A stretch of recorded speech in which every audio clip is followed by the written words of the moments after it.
some guest experts to showcase some of their know-how, as well as field questions and comments from the audience. So to start with, we'll be giving a presentation. You can either chat your questions or save them for the end when we unmute everybody. Before we get started, in the event that somebody is on the call from some of the new enrolled buildings, a shout out to the Fox Theater in Atlanta for joining the BIT building community.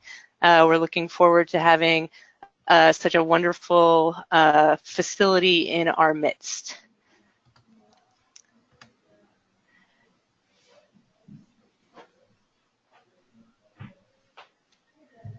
Today's speakers, I am Jenny Carney, a Vice President at WSP and a member of the Sustainability, Energy, and Climate Change team. I have a long history with BIT building and will be serving to facilitate a conversation with our other speakers.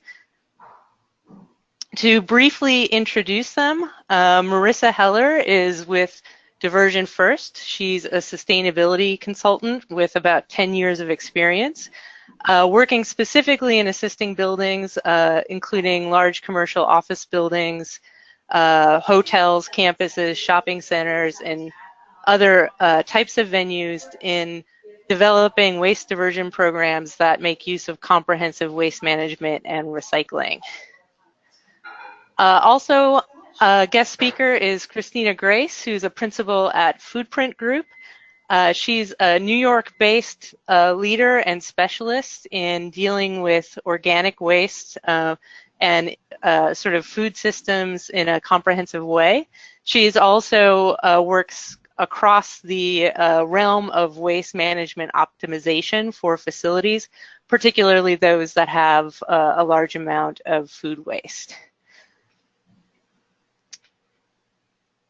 Before we have them share some specific advice and tips in their areas of expertise, I wanted to give a lightning fast rundown of the best practices relevant to waste management within the BIT building framework.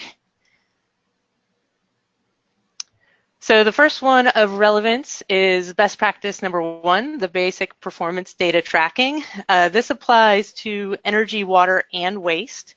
For the waste side, the expectation is that facilities will start tracking waste production data by working with their haulers to get volume or weight reads primarily on the amount of material leaving the building.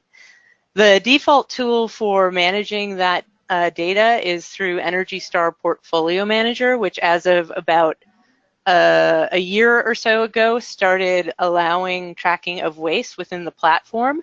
So the screenshot on the right of your screen will show how you kind of set up waste within Portfolio Manager. You can pick from a number of different waste streams and material types and then indicate what is the ultimate destination of those materials. The last aspect of this best practice is to establish a baseline so that you can evaluate progress over time towards a 10% improvement goal in your waste management through prevention of waste and increased diversion through recycling, composting, and so on. The next best practice is best practice number 6, a waste audit and planning. The idea here is to annually perform a waste audit that involves a characterization of what is leaving your facility. I think all 3 of your speakers today can share stories of what fun and how informative a waste audit is, and really is a very useful management tool when it comes to waste. The other aspect of this best practice is to, in advance of the sustainability planning meeting that should happen once a year prior to budgeting season, connecting with waste haulers or other relevant vendors to identify initiatives or opportunities to improve your materials and waste management in your facility. And then the last one is best practice number 10, having a waste management plan. This best practice focuses on formalizing procedures to help ensure that they will stay well executed over time, personnel changes, and so on. So the requirements here are to have written standard operating procedures, or SOPs, for waste management strategies in use in your building that in particular try to optimize waste prevention and diversion techniques. The other aspect of this best practice is to communicate to occupants to increase participation in recycling and prevention activities. For all of these and the rest of the BIT best practices, bituser.org is a great place to find resources, templates, tools, and examples of audit reports, SOPs, and so on. So if you haven't already checked that resource out, I would highly recommend it. All right, and with that, we are going to turn things over to Marissa to talk with us about waste audits. So Marissa, I think you might be able to advance the slides, but if not, I can continue to do so. I think so. Can you guys see that there?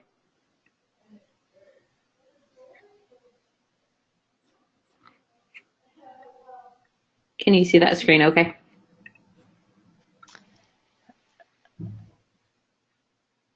I think I might have to do it, but no problem. Can you see my screen there or no? No, I think I'll just advance the slides. Okay, great. Thank you. I'll stop sharing there. Okay. All right. Bear with us as we learn how to use this.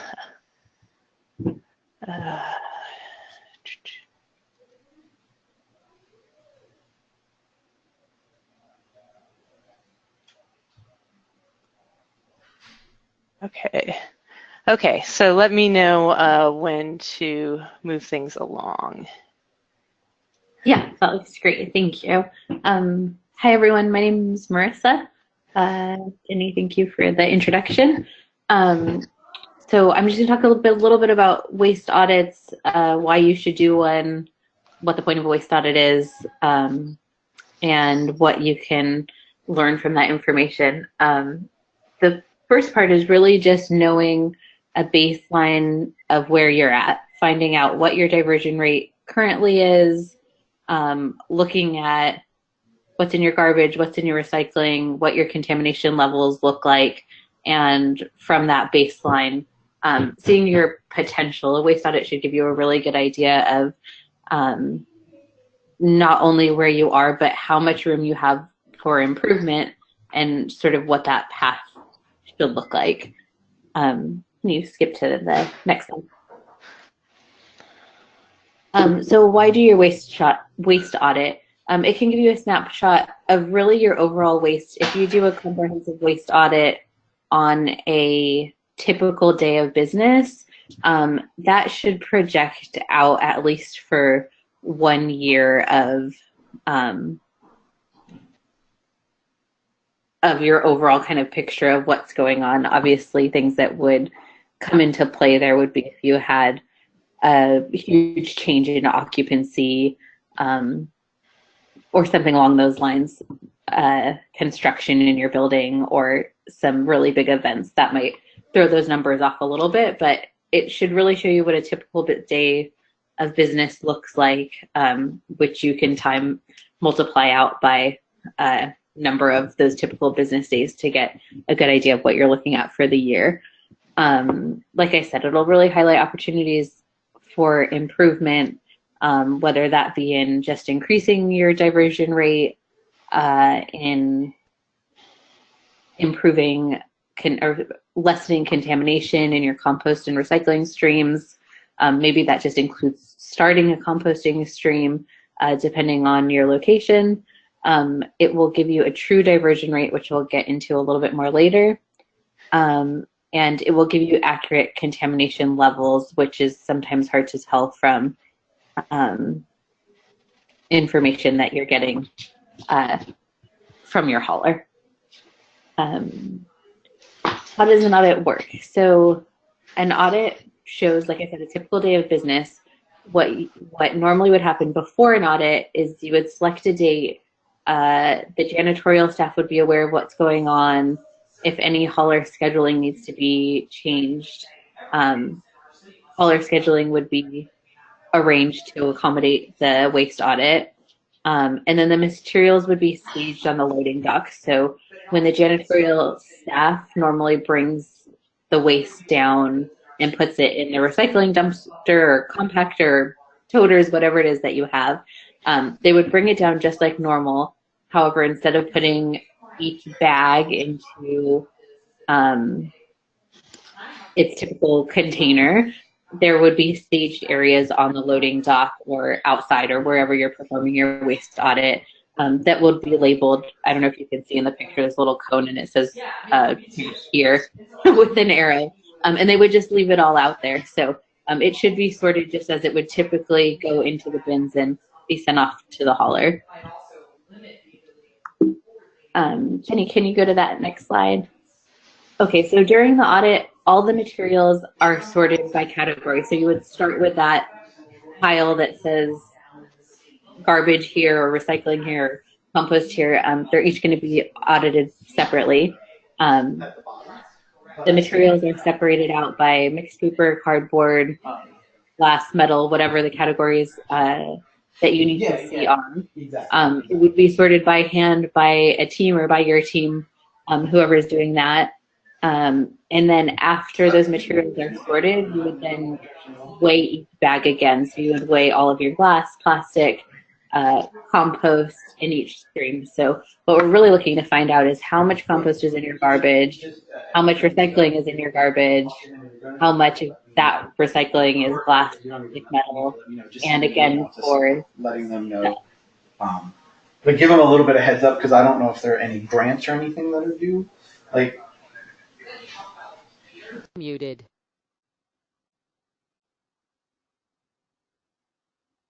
Oh, are you still there? Okay. Okay. So each kind of diverted stream, recycling, compost, and garbage would be broken up in those different ways, and then weighed out. After the audit, you'd go through those results and kind of calculate out. So you can see in these graphs, you would look at the materials of all those materials that were directed in that pile going to the garbage, how much of that was metal, hard plastics, compostable material.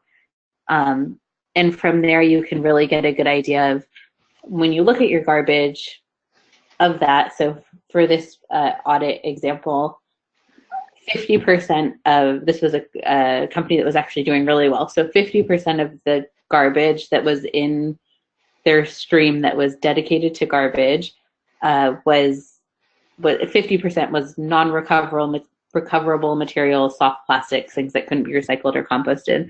36% was actually stuff that could be recycled, and 13.2% was compostable material. So we really got a good idea of what was in their garbage and how far they could go. So if that represented 100 pounds of garbage, or probably more likely 10,000 pounds of garbage, 5,000 of those pounds would be able to be diverted if everything was getting into the right place. And so you're really going to get a clear idea. And again, when you look through your recycling and compost, if you look at your recycling and 20% of the recycling is non-recoverable materials, it's a good idea to then go back and look at where those recycling bins are.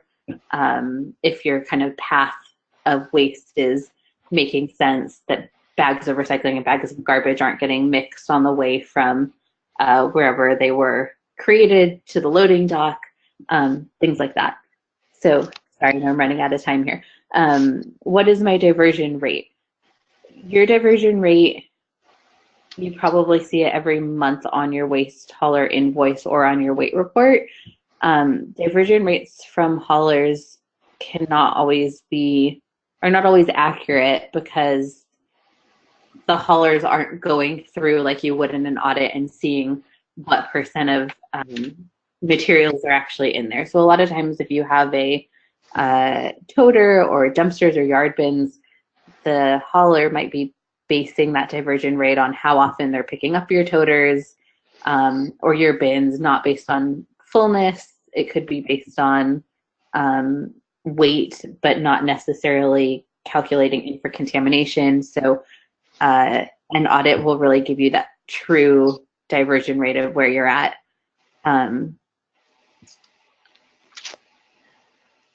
I think I'm probably out of time here, so. Okay. Well, thank you. Thank you, Marissa, and people can start thinking of their questions for you regarding waste audits.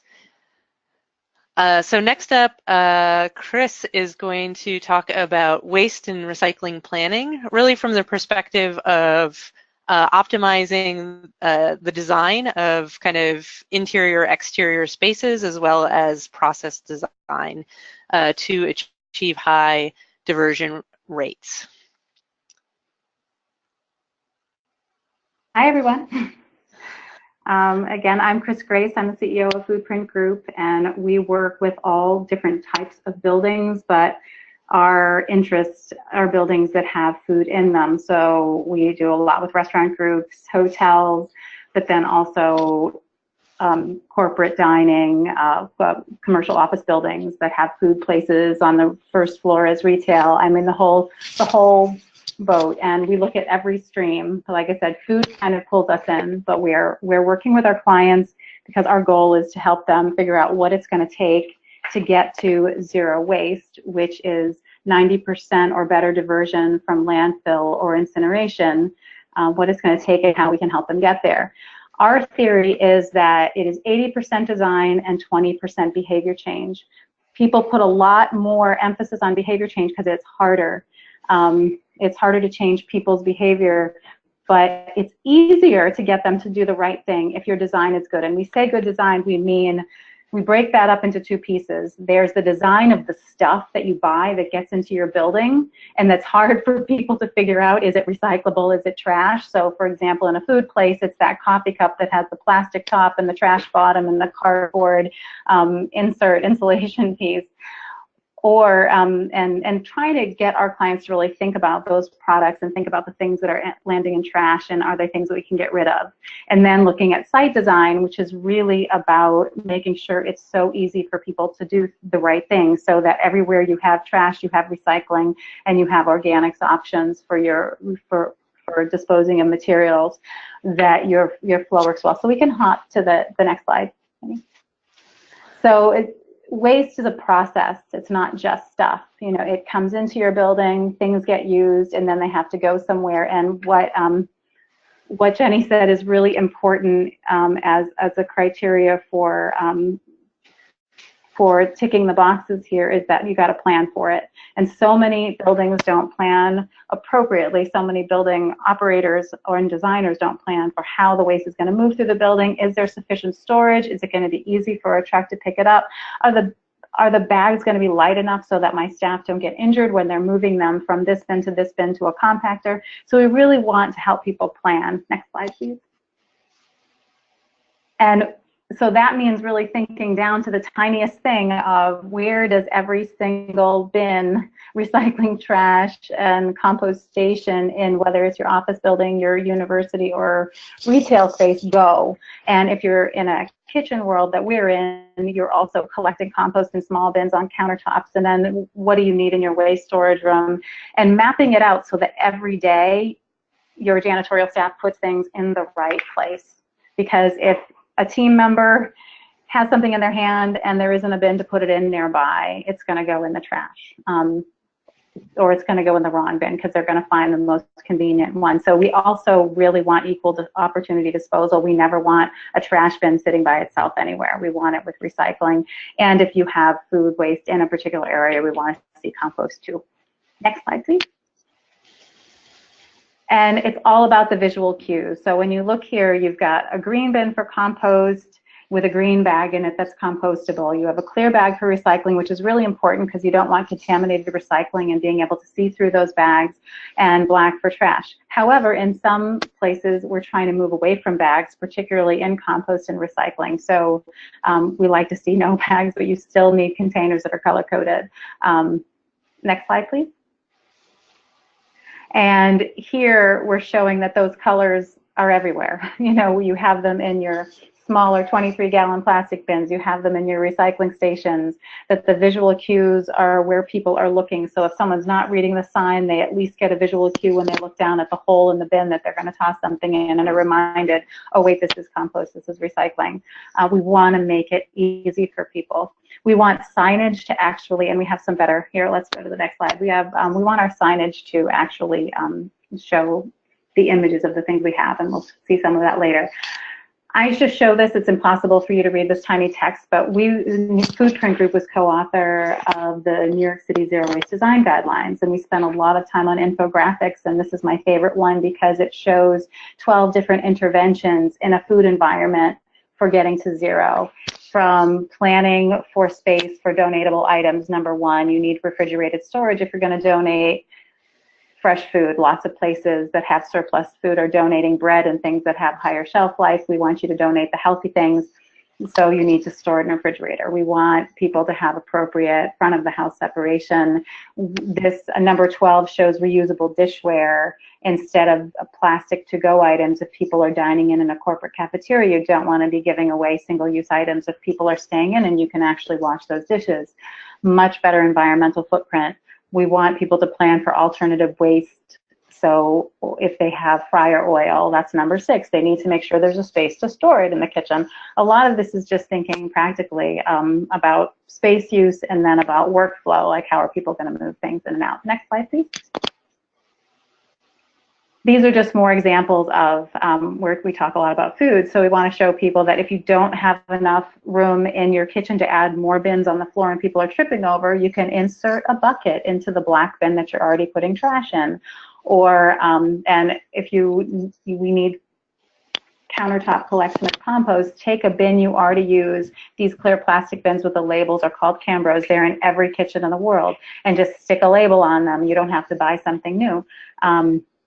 On the top, this is a beautiful wooden container that you can put a hotel pan in because one of our clients wants to do countertop composting, and it's the Food Network, and they're going to have people seeing into their kitchens all the time, and they don't want the compost on the counter to look unattractive. So, you know, so things like that we have to think about because we got to get the job done, but we also have to fit into other constraints. Next slide, please.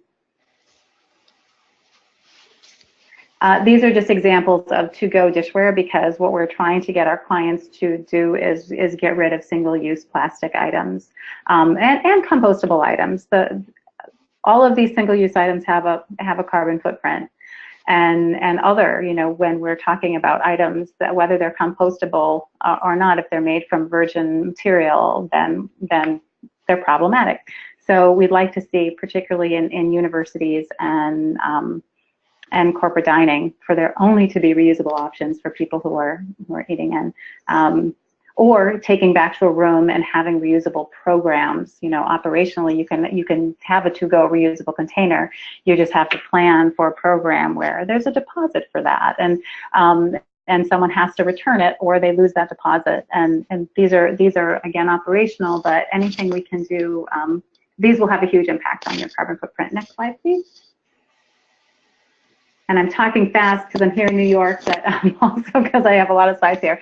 But this is an example of back of the house kitchen signage, much busier than what you'd see on a recycling station, but really important in a busy environment for people to see the items that they're holding in their hands all the time. So these look different for every operation, but we want to show what bins things go in. We want to show if there are bags involved, what color, and we also want to show what not to put in the bin. So please don't put those latex gloves and plastic wrap in with your compost, for example. We think that's very important, particularly in a food environment, but in lots of environments where you're producing items. Next slide, please. And as you can see, much simpler front of the house signage for clients of, this is of a lovely restaurant in New York City that has the best babka in the world. but just to see the examples here if you want to see in your hand what you're disposing on the sign, so you know you're putting it in the right place. Next slide, please. We're going to have to skip through. So it's very important in food and hospitality environments. A lot of what goes in the trash are liquids. You have a full cup of coffee and someone just drops the whole thing in there. So if you're planning for front of the house recycling, there needs to be a solution for people to pour out their liquids, like you'll see in some Starbucks where they have a plumbed solution where people can pour out the cup into the bin and it goes right down the drain. But if you can't plumb it, you can have a bin on wheels, because liquids are heavy, under a hole, and with something like what you see here, a strainer, to pour the liquids out, because again, you do not want to pay your hauler to move liquid when it can go down the drain. Next slide, please. And examples of reusable material in a dining environment where you're serving water and you're providing reusable cups as opposed to selling bottled water. And again, this can apply in offices when you're having meetings and you're so used to putting out bottled water. Just bring glasses and pitchers of water, for example. Next slide, please. This is just really important that when if you are planning to compost organic materials at your site, you need to rethinking about where they're going. If your materials are going to be composted, then you can use compostable dishware. If your materials, like here in New York City, a lot of our commercial waste goes to anaerobic digestion at a wastewater treatment facility. All the compostables with the food waste that go to this facility are filtered out and sent to landfill. They're not composted. And so it's very important. Anaerobic digestion facilities do not want compostables. Some compost facilities don't want PLA compostables either. So these are questions you have to ask and really understand where the material will go. Next slide, please.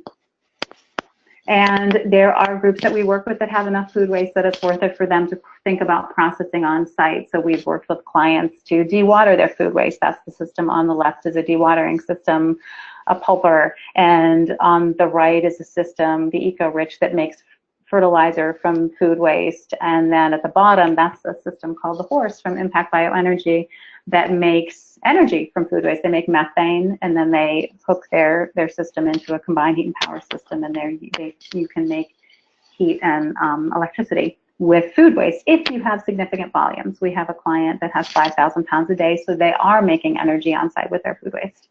Please. Thank you. And then again, just thinking about the questions I was saying before, you know, when you're thinking about compostable, you also just want to make sure that you have a process for it. And there are existential questions about whether if your processor can't handle compostable dishware, is plastic better? In my world, we tell people plastic is terrible for public health, so we always encourage compostables. We understand they're not perfect for the infrastructure we have, but we know that if we flood the market with them, we will get the infrastructure that we need. And we never really want to encourage people to keep falling back on plastic, but that is our take. And if you talk to others in the field, they might have a different opinion, and these are decisions that you need to make in your own places. I think we're almost, are we about at the end? Yeah, Something. Okay, there. Oh, okay, so this is really important.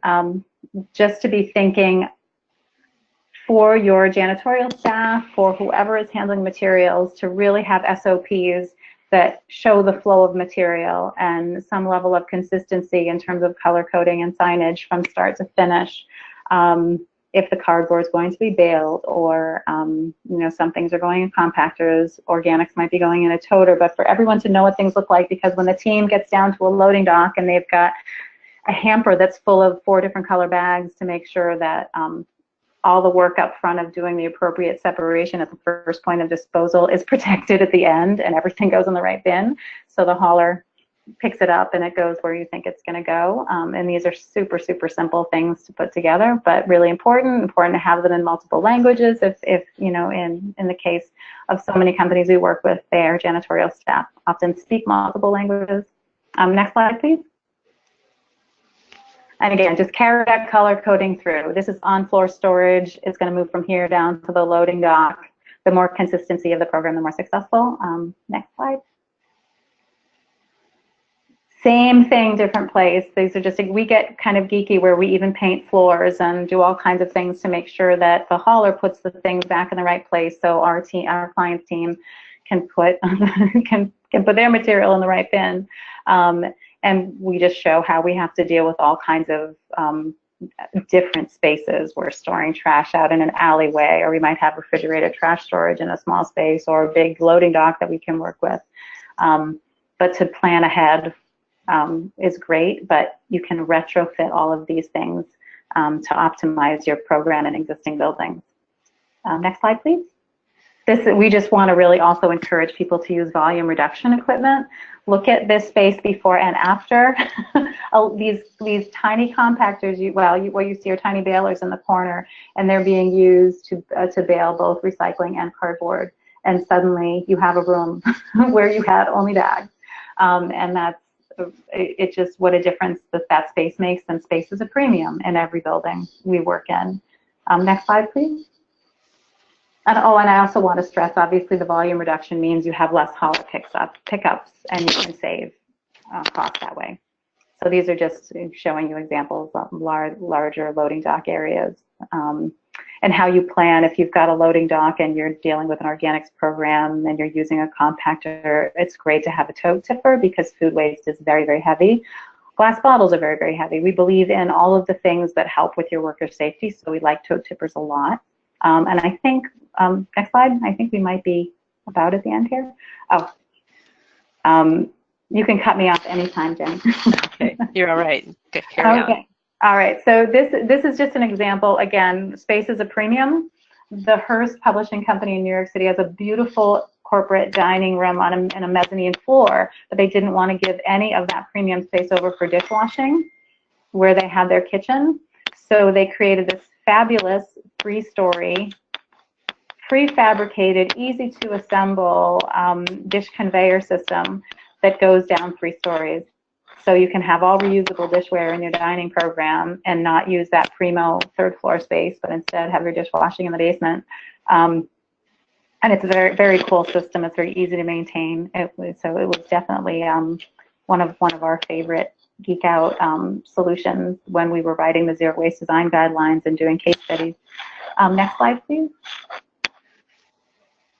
And Marissa spoke a lot about this, but often we also do, instead of doing loading dock audits, we're doing audits to really think about waste reduction of all packaging and food. And when you really want to reduce materials, you want to be auditing at the source of the waste.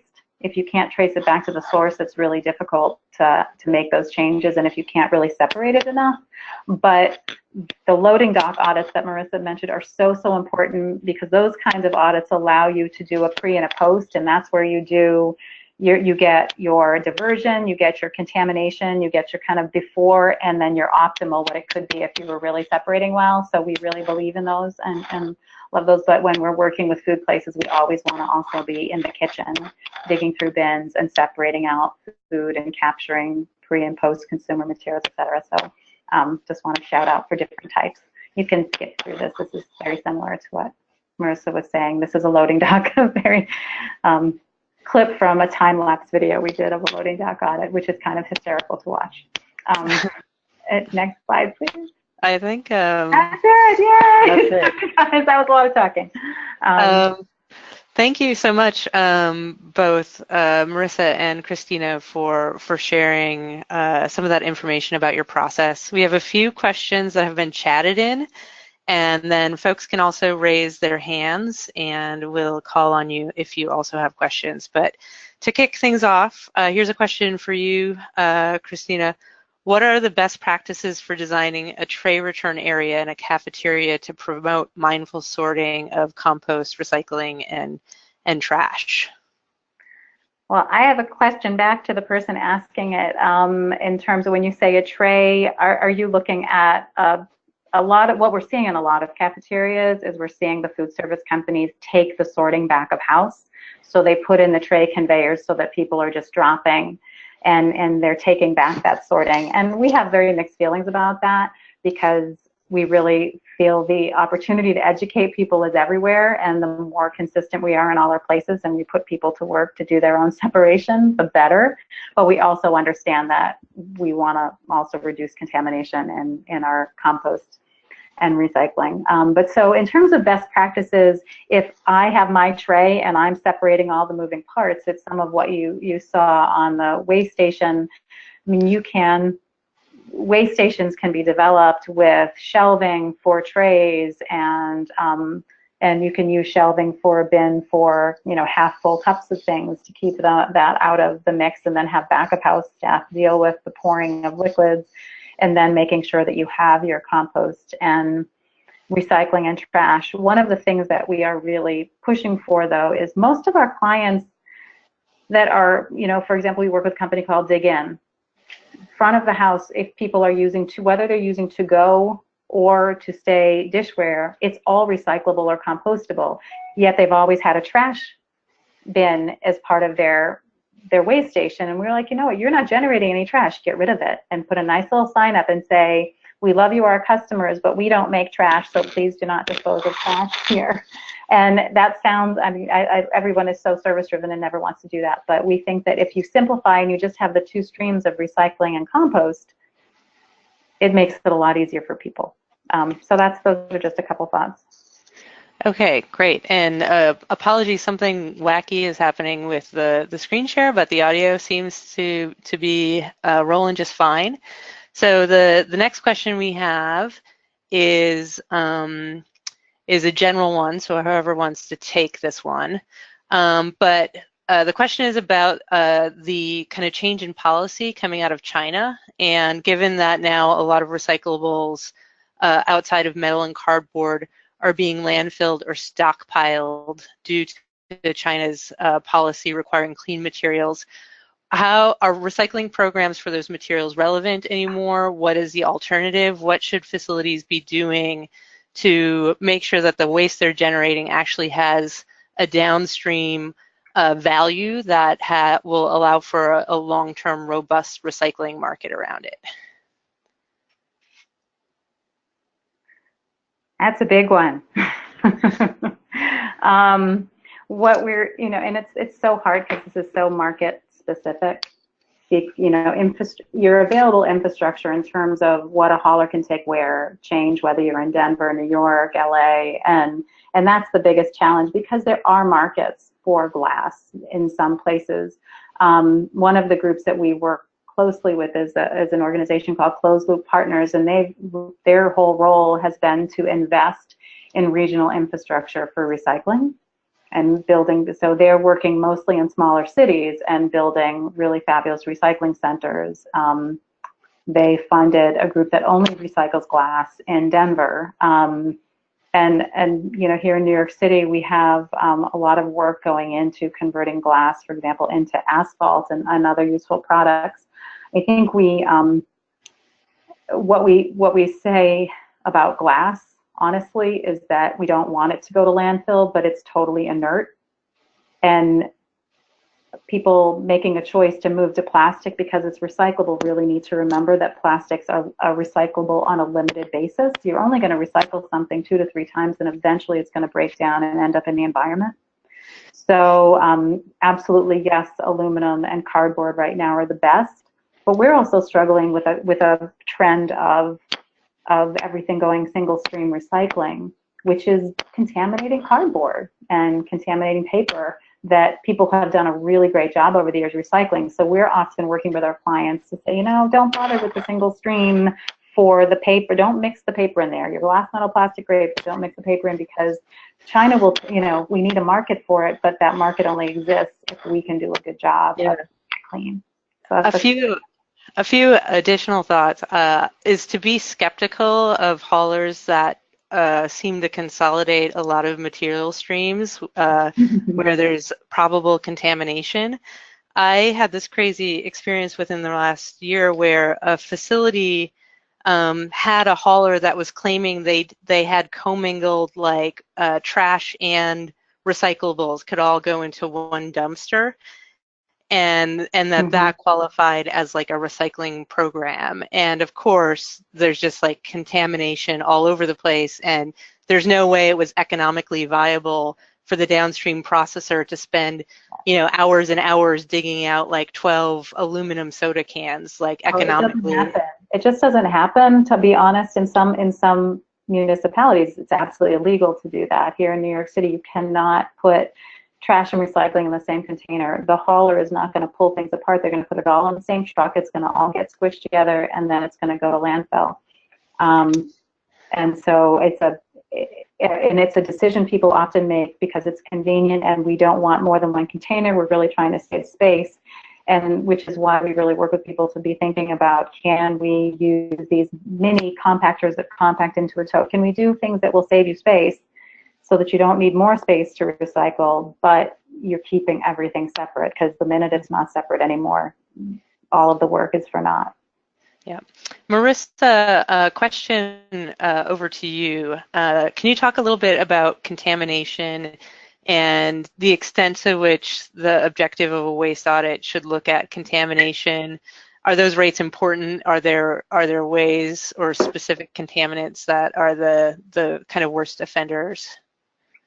Yeah, definitely. So just going back to the China question really quick, I think that they have like a 1 to 5% threshold on contamination, and now it's going down to like 0.5% with these new changes that are going to be put in place. So from that perspective, of course, contamination is a huge deal, but that is after it's gone from the hauler, so there's an in-between step. But as far as contamination goes during a waste audit, I think that that's one of the most important pieces of information you'll get from that overall audit. So if you're seeing that you have a 50% diversion rate, but 25% of that is things that are getting mixed up, and it's just you're not getting detailed information about what's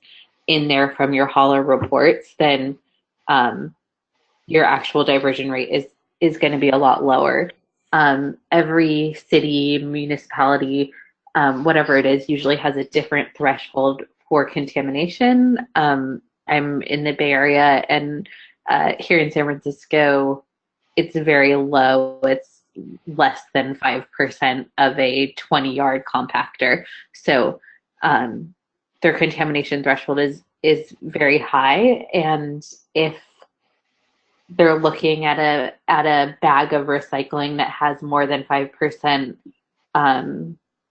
contamination, they'll just throw the whole thing in the garbage because they are moving really quickly. They don't have time to sort through all of that, and they don't want it contaminating the entire load going back to what they're sending off and materials that have financial benefit, depending on, obviously, that market is going up and down quite a bit as far as paper, cardboard, whatnot.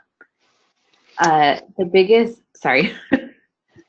thing I see in the wrong place, and this probably goes back a lot to what Christina was saying about bin placement, is compostable materials, compostable containers, compostable silverware, and the green plastics in the wrong place. So we see green in places that really have a comprehensive recycling program and they're trying really hard. We see those compostable cups that, like a lot of the green striped plastics, compostable silverware in the recycling bin. A lot of them just look like plastic. So it seems obvious that people would kind of make that mistake. I can't tell you how many times I'll go into a cafe or a coffee shop and I see compostable silverware and compostable containers and compostable green striped cups and a recycling bin and a trash bin, and there's nowhere to put it. So I think if you're gonna go that route, which obviously, as Christina was saying, using reusable glassware or dishware is ideal, but if you are using that compostable containers and compostable materials, that you have a compost bin that they can end up in. Great. And I think the compostables I've seen that are better have that color coding as opposed to just masquerading as plastic, which is a surefire way to confuse everybody about the recycling rules. Yeah, definitely. So I would say make sure it's clearly labeled and that there's clearly a spot for your consumer to or your back of house staff, or however you collect to put those materials in. Yeah, and I would add that there's so much of this in offices. Everybody's ordering in meals. We've got Seamless. We've got companies that give order stipends for different, Sweetgreens or whoever to their employees. And so there's just and so many of these companies are going with compostables. But because you're a corporation and your focus is on technology or insurance or whatever, you never think of yourself as a food operation, yet there is even if you do not have corporate dining, there's so much food ending up in your place. And so I think that's something for everyone who's in a commercial office building to really start to think, I didn't really think I needed a compost program, but let me take a look in these bins and see what we've really got. Because I guarantee you've got a lot more than you think.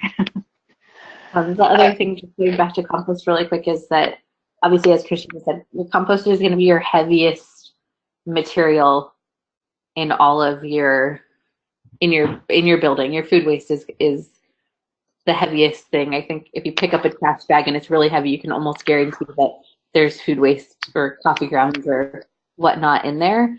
And diversion rates are based on weight. So if you are trying to increase your diversion rate, get to zero waste, get to 75% diversion, whatever your goal is, food waste is going to be your key to getting there. Even if it's not your biggest volume, it's going to be your highest weight. Yeah, absolutely. And as folks hopefully recall, BIT has an ambition to get at least 10% plus improvement rates across energy, water, waste performance metrics, and introducing a composting program if you have significant organic waste coming out of your building is a very fast track way to get a well over 10% improvement in your current diversion rate. We are gonna kind of leave at least a few minutes at the end to see if there's any general questions or comments about the program when we'll unmute folks. So before we do that, I am curious from each of you if you could just give your sort of number one-ish thing that you wish buildings would do to take a first step towards optimized waste management.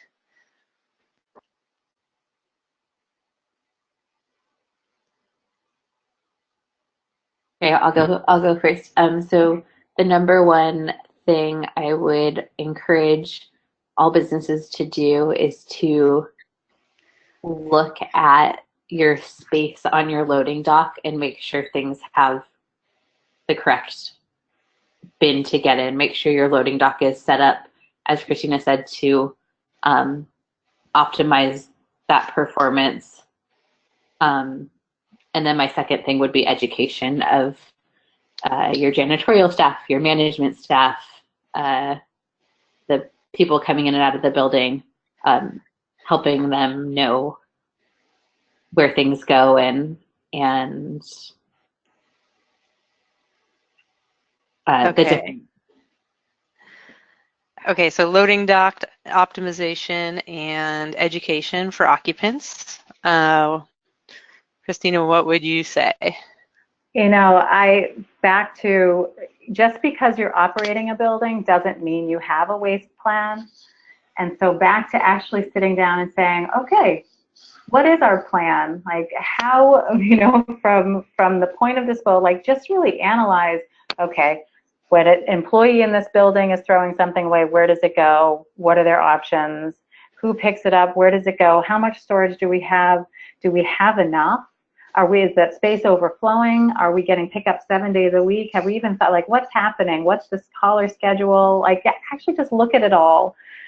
And then, of course, after you kind of have just sat through and you look for gaps, we have a really good tool in the Zero Waste Design Guidelines, and that's a resource available online, www.zerowastedesign.org. That it was funded through Rockefeller Foundation, and it's an AIA resource. You can see what's included in a waste plan. But then the other thing is, we can't stress enough is your hauler, no matter what they tell you, they have no idea how much waste you have.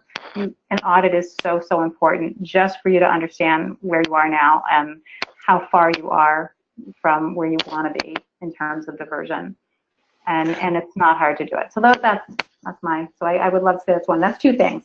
Well, it's hard to resist offering more than one, but I'll definitely second the idea of being skeptical of your hauler, and that you sort of use audits, use facility walkthroughs to evaluate your infrastructure and the flow of materials through the space, and not lean too exclusively on getting good information and data out of your haulers. Yeah. It's unfortunate, but for any haulers on the line, I'm going to apologize, but most of the large haulers are invested in landfill or incineration. They're not invested in waste reduction, and they don't all have their own recycling facilities. So where they make money is moving trash. And until that dynamic truly shifts, they're not there to help you have less waste. And so we love them, we have to work with them, but we recognize that just by the nature of what their business is, it's really difficult for them to provide the transparency and the things that we really want from them. Yeah, I think that's a great point. And it's not just that their hauler services, generate money based on volume of materials. They literally, in some places, have a financial investment stake in landfills or in incineration plants. That is a second line of revenue that's sort of stacked up and dependent on everybody generating a bunch of waste and not necessarily diverting it. Okay. On that happy note.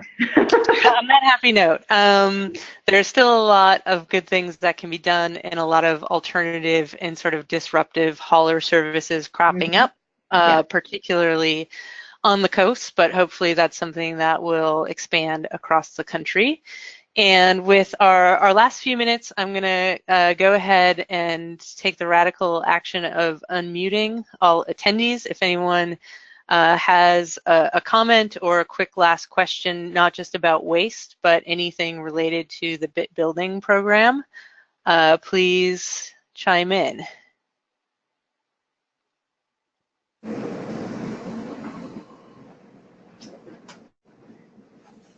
Anyone? Maybe Dan wants to say something? Hi guys, it's Dan Ackerstein. I'd love to say something. Jenny knew that I was chomping at the bit. What I wanted to say was I recently had a conversation with someone at Etsy, and they shared what I thought was a fantastic idea around waste audits that had never even flickered in my mind as a possibility. They conduct their waste audits publicly. They have a central courtyard, and they bring all the waste into the courtyard and perform the waste audit during the day, so that and they invite employees to participate. The idea here is that you engage folks in the reality of waste by exposing them to it, by making sort of the powerful visual statement of here are the piles of trash that we are generating as a company, and it sort of it makes it real for people. And I think that I can imagine 100 reasons why that is difficult and why people won't want to do that. But boy, is it a neat way to really motivate folks and to give them a clear sense of what it means to be a building generating this type and volume of waste every day, and where it really goes. So I wanted to share that. I think it has potential to be really, really meaningful in terms of educating building occupants. Great, thank you, Dan. Does anyone else have a little word of wisdom or an insight from their own waste experience to chime in? Hi, Dan, it's Marissa. I just wanted to say, I think that's a really great idea. If you have a building where you're like, oh, that'd be so cool, but that also seems just kind of out of the realm of what you're able to do right at the moment. Another thing that we've done as far as education goes is to come in and do an education session during lunch. So everyone would come in and eat their lunch, and we would do a presentation And then after lunch, once everyone gets up and throws their bins and forks and whatnot after listening to the presentation, then they would do an audit themselves just of that trash and compost and recycling that they had created during that presentation. So it would be on a smaller scale, but they would be able to see just during this meeting, look at what has been produced and let's see if things are going in the right place and what's been contaminated and whatnot. So just another, a smaller scale, but the big visuals obviously really cool.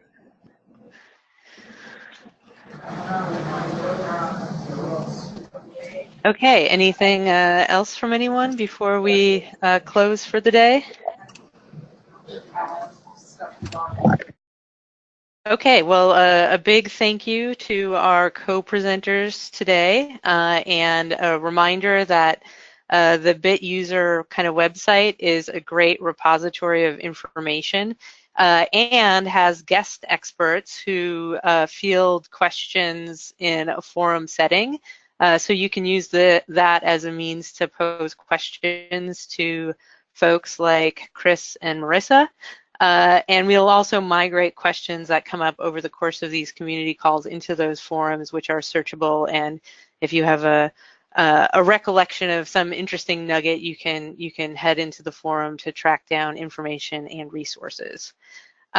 We also wanted to remind you that these are monthly calls that happen every last Friday of the month. March's topic will be on kind of best practice number 1, having to do with basic performance data tracking for all 3 of the major performance categories within the BIT building framework: energy, water, and waste. So hopefully you'll be able to join again, learn some useful information. Feel free to invite others, either who have facilities or just interested in these topics, to join our community calls. And with that, thank you, everyone.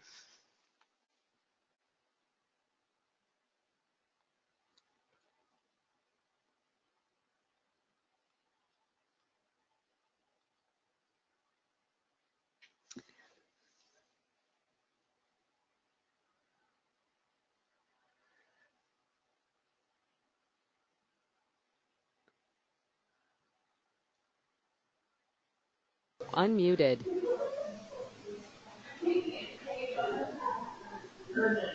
Muted.